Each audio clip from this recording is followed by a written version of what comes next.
Hello everyone, this is Rose and my partner is Rick.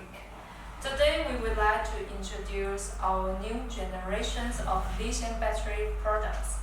It is a lithium iron phosphate batteries with a voltage rating of 51.2 volt, capacity of 100 ampere hours, and 5.1 kilowatt hours.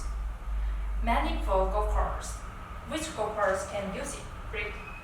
Yes, this is our latest lithium battery product designed by Excar. It can completely replace the lead-acid battery, and its driving range is equal to Trojan TA75. This battery is suitable for most golf cars in the market, including Club Cars IQ, President, EasyGo's RXV, and Yamaha. Of course, when used in Excar's golf carts, there will be better performance because we have rewrite the communication between the battery system and the controller. It has a small size, it can be perfectly fit in the existing battery tray. Yes, its overall size is about 20 inches long and 13 inches wide and 10 inches height. Rick, what are the components of the battery? Well, the battery is composed of 5 parts: the battery box, the BMS box, the battery indicator, and the charger, the mounting bracket. The battery box is punched and welded by metal.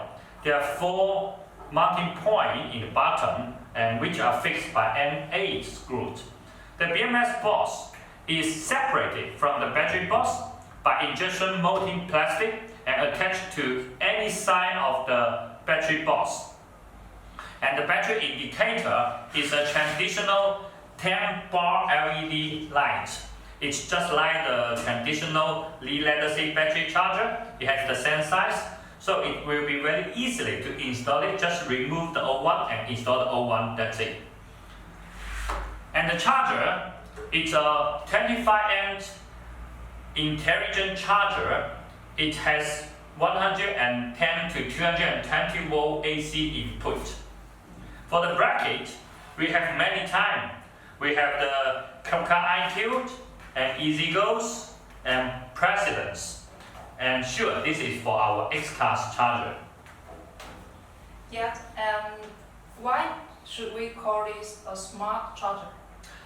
Because it also communicates with the BMS, and because it is controlled by the BMS, and it will be intelligent. And also, it got a UL certificate. Oh, I understand. With a charging current of 25 amperes, it should be fully charged in 4 hours. Is that right? Yes, theoretically, but mostly it will be shorter than 4 hours because no one will really drink out of the battery to empty it. Okay, and I also noticed there are 5 field ports on the lithium battery packs. Could you explain the functions? Alright, there are 5 terminals on the battery box. There are the P positive and P negative. This is a discharge port, and the C positive is the charging port. And these 2 terminals is the signal terminal to connect to the BMS box. And the charging terminal is an additional terminal only existing in the lithium system. It's not existing in the lead-acid battery system. Please notice, there is also another safety valve on the side to release the air pressure inside the battery box. And if you notice, the BMS box is very simple because only one cable gets out from the BMS box. And how should we install the battery pack to the car? Well, before installing on your golf cart, you need to choose a suitable mounting bracket. Then fix the bracket in the battery tray button. Then put the battery box on it and fix it. That's it. And then connect all the cable to the car positive, negative, and the charging positive, negative. And finally, connect these 2 terminals to your BMS box. And that's it. Yes, and can you connect the batteries now and let us see how the battery starts? Yeah, sure. First we connect the terminals. I already did it. Okay, we put it on it. And then if we want to start it, we have two steps. The first step, we press the on-off button, which is a toggle button. And then I press the start button, which is momentary button. Then we'll hear click, click, tries to sound. That means the battery now is starting.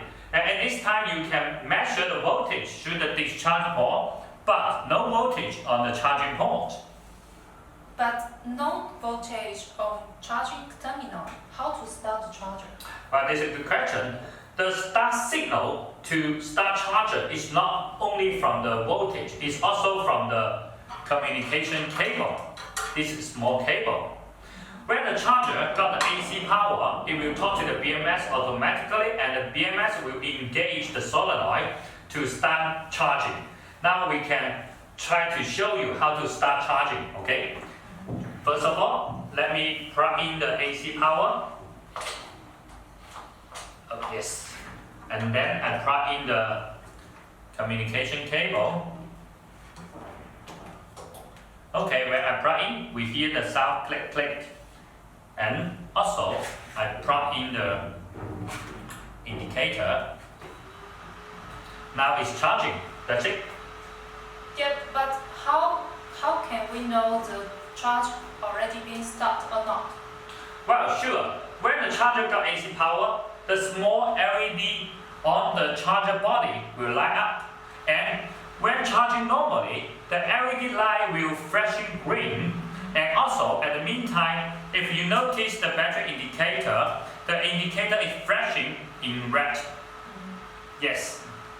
Oh, keep in mind, no matter whether the battery has been started or not, as long as you plug in the AC power of the charger, the charge process will start automatically.